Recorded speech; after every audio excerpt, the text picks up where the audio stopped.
let's give this car a wash and an interior clean and see what we're really dealing with here.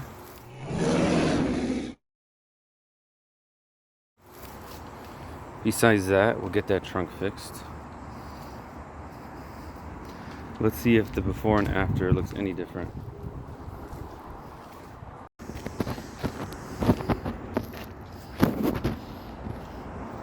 Here's the after.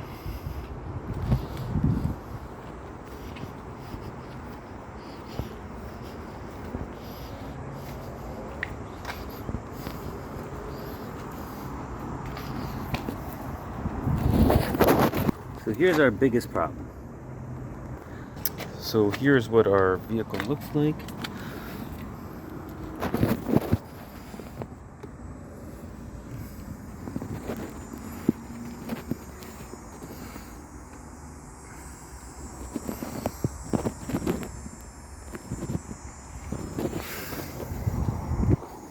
I pulled the rear bench out just to have a good look underneath. If anyone remembers the other video of my A4 wagon, it was really a disaster. So this one's not too bad.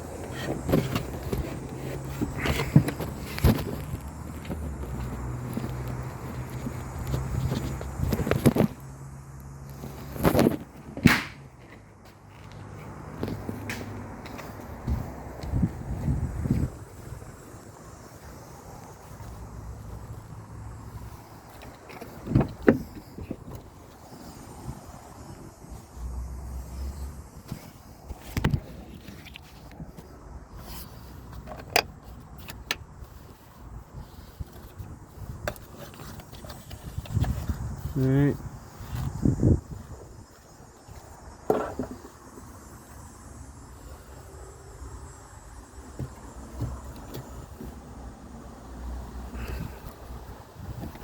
Extra pieces.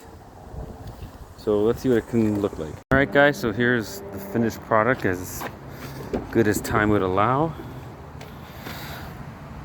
That's just some salt stains, but look under here, everything's tidied up. Look between there, nothing. Between there, it cleaned up pretty nice.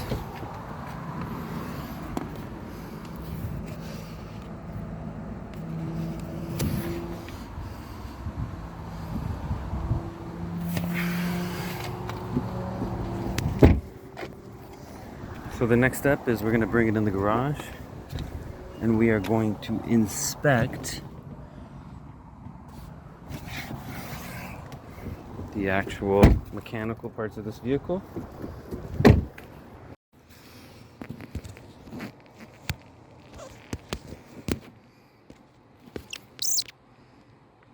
Brakes look like they have lots of life on them. Those don't look too bad. There's no play on them, there's nothing ripped, there's no shocks leaking. Nothing's torn under here. It's nice and tight.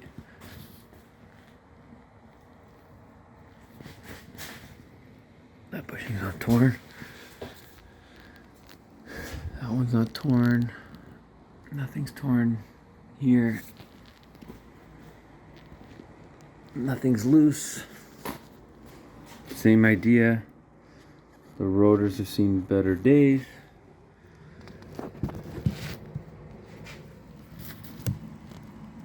Those look torn, but we all know what it's like to change this pinch bolt out.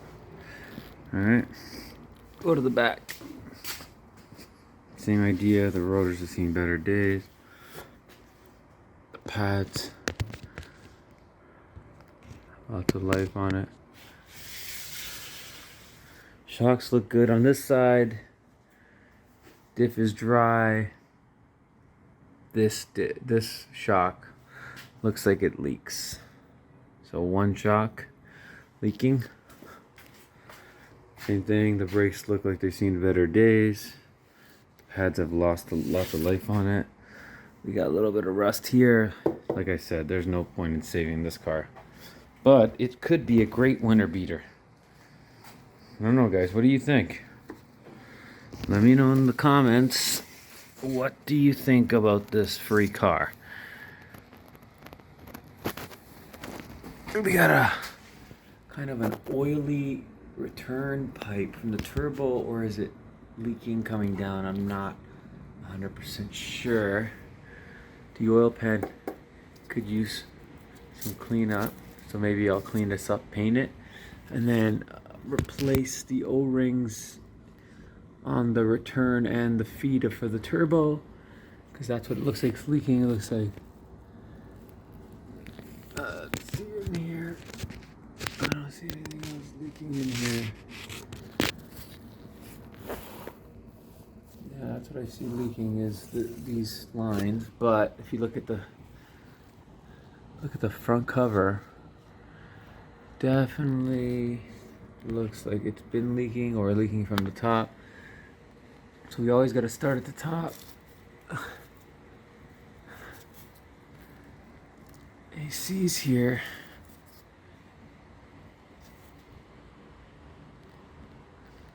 There's our turbo inlets. They look factory still.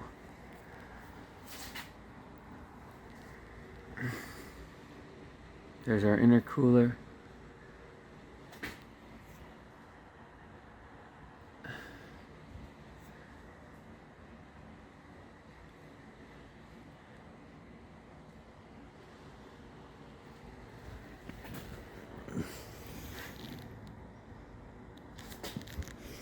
I don't know where the condenser is on this thing. Here's my line. Okay. Here's the other line. It goes okay.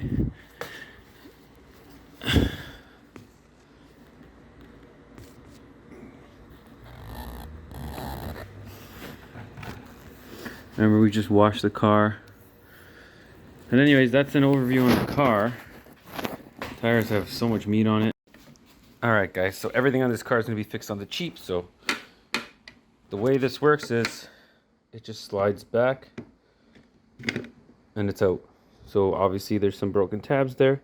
So what we're going to do is put some double-sided tape on here and hope for the best.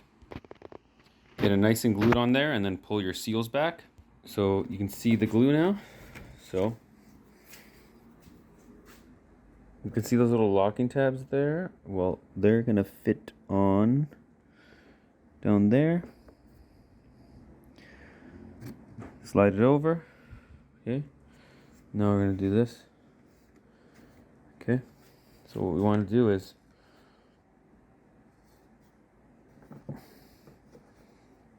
I'm gonna wrap it up with tape. Okay guys, so the first thing we're going to start with is our damaged hood release handle, just because obviously if we can't open that, then what's the point of it all anyways, you know? So let's get the right screwdrivers for that. Here's our new part. There's the part number for anyone interested. Here's our new latch. As you can see, I'll show you this one. As you can see, there's some parts there that are supposed to be here, but pretty much what we're replacing is that right there. See that? The whole thing's broken or missing. This is what it's supposed to look like. So we'll take a look on the back of this one, see what it looks like. I think this piece damaged on the new one. It's supposed to go like that. So we're going to take that one Torx out right there, remove this piece, install the new one, and then we'll go from there. Once you have the screw out, you see that right there, that tab? Well, you need to lift up on this tab. You need to lift up on this tab as you pull out. Okay, so that's what I'm going to do now. It's going to be hard for me to do, but I'll show you. All right, you see it's removed. So pretty much you want to depress this tab down, so you're just going to jam a screwdriver in between there as you pry back, because those are all your locking tabs. They slide in. So now it's out. We can get our new one, and what we want to do is we want to put this in place right now. Okay?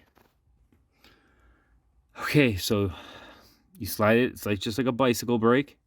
And then you slide that part in there and you use channel locks and you just depress it on an angle and you get it in there. Now, you're just gonna slide this back in place. It's slid back in place. Once you hear a click and your screw lines up and everything is nice and flush, take a look. Everything's nice and flush. You're safe to put your screw back in. So that's what I'm gonna do now. So now we're gonna reinstall our panel piece, and it just fits up like so. Pretty sure it fits up like that. See how it goes? So I'm just gonna get this all nice fitted tight and I'll be right back. So you got your trim piece installed, your upper installed, this one installed. So now you can see there is a screw hole right there. We need to get that to line up.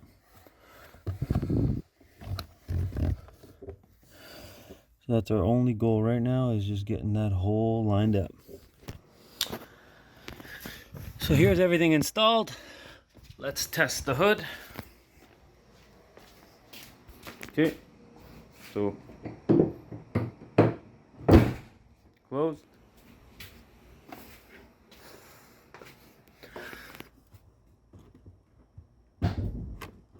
Works for now.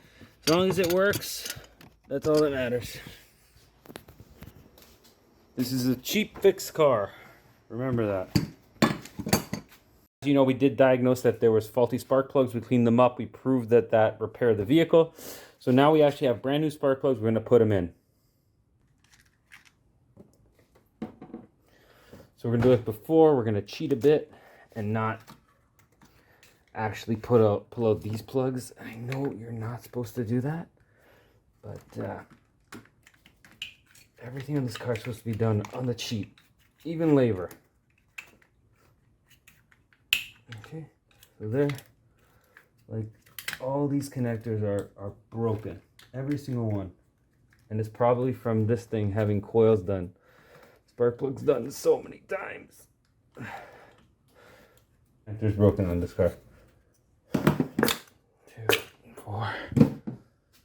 First thing I'll do is I'll just crack them all loose. 1. The car doesn't have misfire as a result of,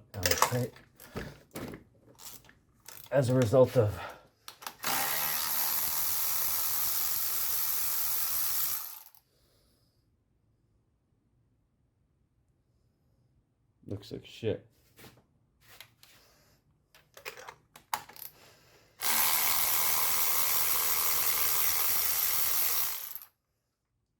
Oh, this one looks really good. Take a look at this. Oh, we'll look at them after.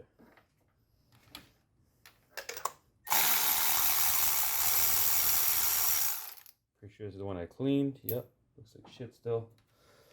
Full of fuel.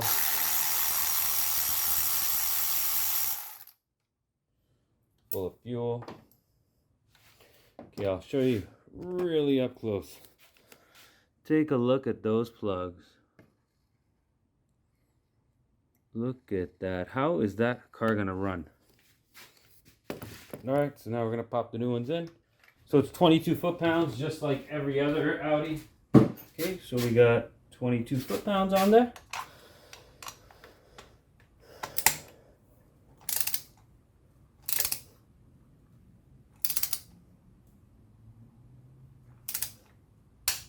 One, 2, 3, 4. Get our coils back on. Make sure everything's in. Connectors are all the way in. Put our bolt back in. Let's give it a quick start. See how it starts. Make sure our camera doesn't fall.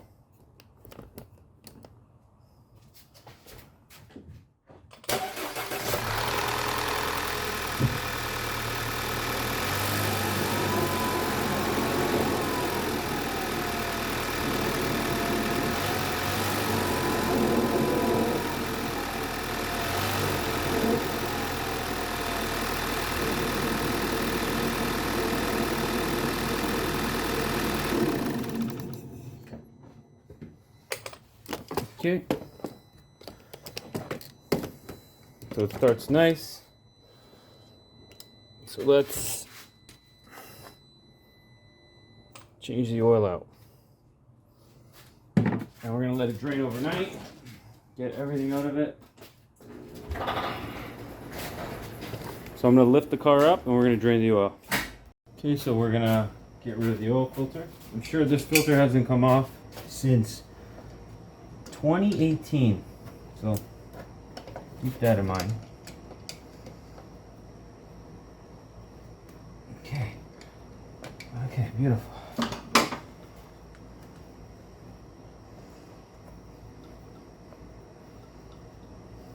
This hasn't come off since 2018. Is this oil filter even filtering anymore?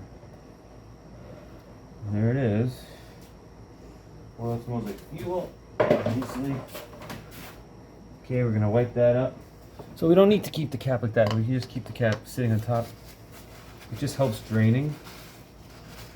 Wow, this is so dirty. Oh my god, it just smells like pure fuel.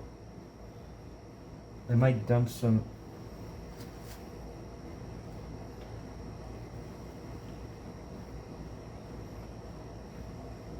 Here's a little oil spring. Is this thing supposed to have O-rings on it? What the hell? Oh, look at that. There's a guide in there. Or something. Part of the filter, maybe? Check that out. Piece of rubber stuck inside here. This, I believe, is like... It's like a spring. Is that an O-ring? There's an O-ring there. So and there's another O-ring there, but they feel okay. I'll see if I have replacement O-rings for it. Just buy yourself an O-ring kit like this. And then, so there, I just cleaned this up. So now we can see the O-rings we need. Okay, so it's 2 different O-rings. They don't actually come in any of the kits, so I've been told. So, oh look. Look at that O-ring. It's broken. So that one O-ring's broken. Let's get the other one off. See what happens. They've never been changed, I bet. Oh yeah, cracked and broken. Take a look. Okay, so let's see if we can match something up. There, look, we found one that will go there nicely. Although for our small one... Okay guys, I don't know if the camera cut out, but... That's the state of our drain plug gasket. I would say it doesn't look very good. Look at it. Okay, so I think I'm going to get me another one. Those are the 2 O-rings that were inside that check valve inside the oil filter housing. So I'm going to pour a little bit of oil down there and get rid of some of that gunk that's there. So what I do is I have a little thing of oil like this. So I'm just going to kind of pour it in here. I don't know if that runs back down into the pan or not, but I'm hoping so. Okay. Get rid of some. Actually, we'll use the whole thing. Okay. Okay, so I think you're safe to put our filter on now. Okay, so here's our filter. Stays with it. Alright. Let's get our filter on there. Okay.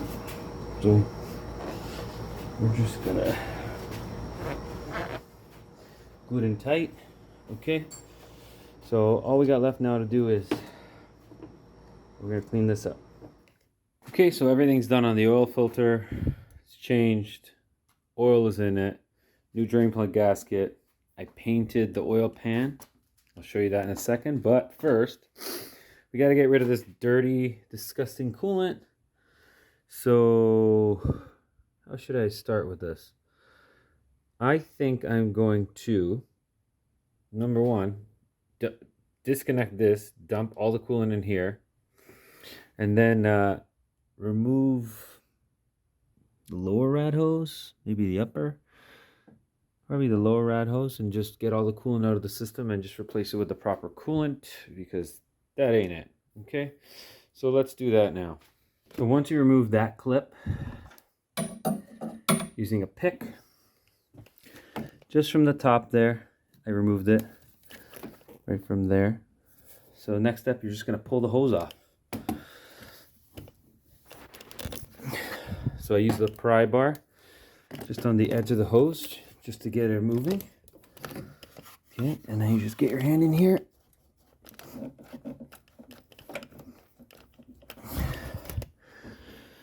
And it's coming. Give me a second. There we are. Okay. Pop off the cap. It'll help the flow.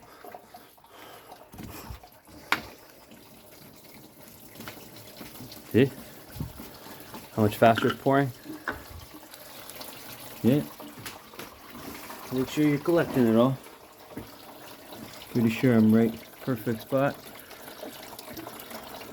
That is not the right color coolant. Okay, once it's all out of the system, well, that won't be everything in the system. I'll tell you that right now. You're gonna have to grab a hose and a blower. You're gonna pressurize the system in a way, okay?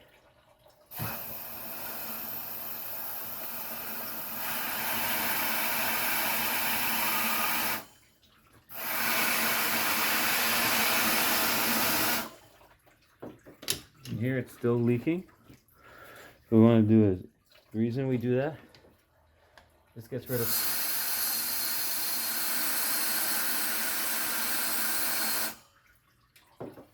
So we're just going to allow this all to drain.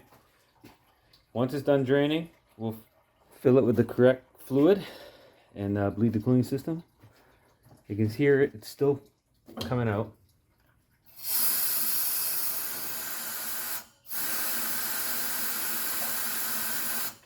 Let's do that a bunch of times until the coolant stops.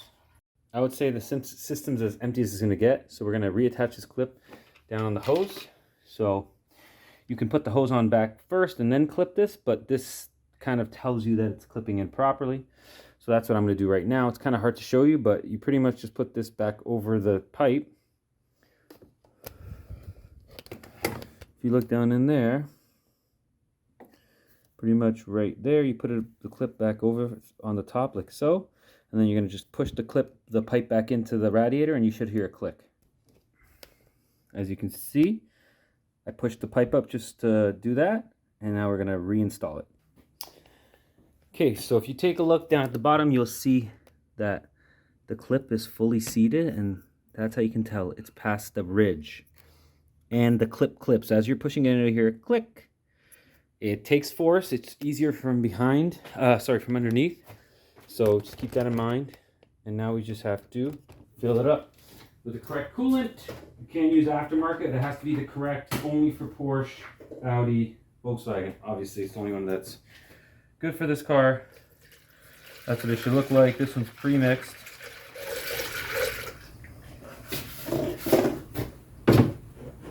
You can hear the system's filling. It does take some time because just the way the design is, there's a hose at the bottom and then there's these small hoses. Well, these small hoses aren't going to fill the system. So this bottom hose is going to actually have to fill this whole area up. And the fact that this is the highest point with breathing is what makes it fill up.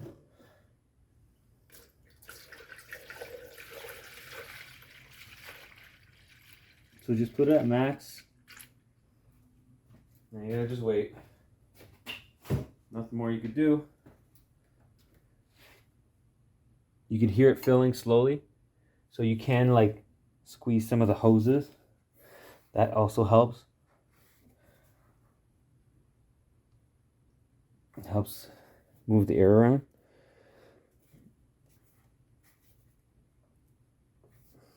But pretty much once you start it, all the coolant will start circulating. That's pretty much it. Once I get the car started, we'll just let the system bleed.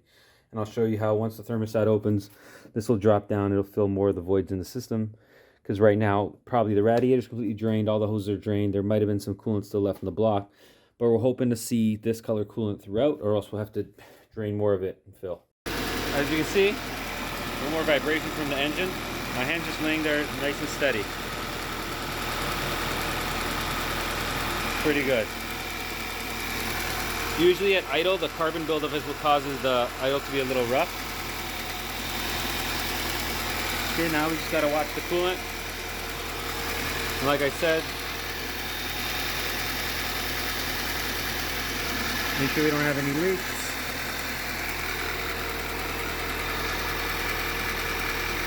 It will take some time to warm up. Our idle came down.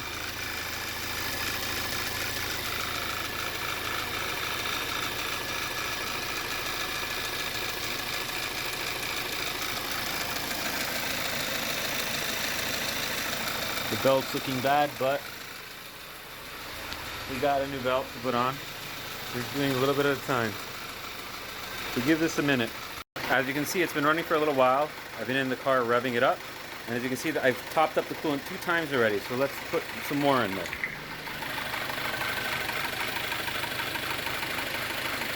Back up to the full mark.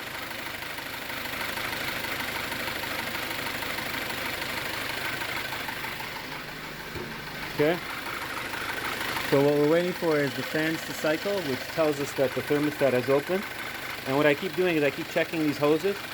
The lower, watch your hand on the belt. The lower rad hose, once that's warm, because the upper one's warm, this one's warm. Check your rear ones. They're starting to warm up. So that tells me that the coolant's starting to circulate through the entire system. And it helps when you get in the car and rev it. So you just want to hold the RPMs at like 2,000 RPM. Just do that for a little while until the fans come on. Another good indicator that the heater core has got is bled is heat starts coming out of your vents on whatever setting you have it on. So once that starts happening, you know your heater core, all the air is out of it and hot coolant has made it there.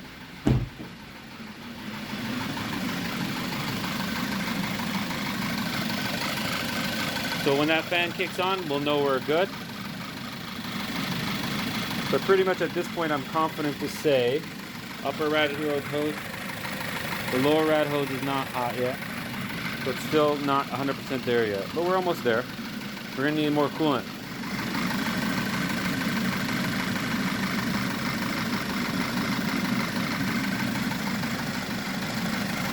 Alright, so that's pretty good. I like where that's at.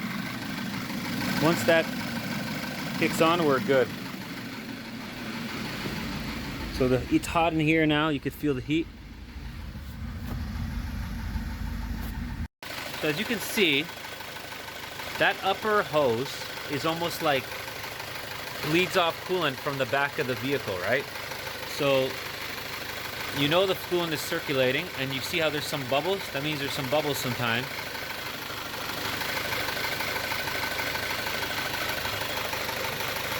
BMW has similar system.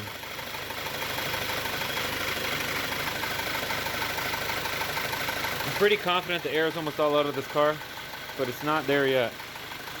I want the fans to turn on. And I want to see constant coolant flow like that, not bubbly.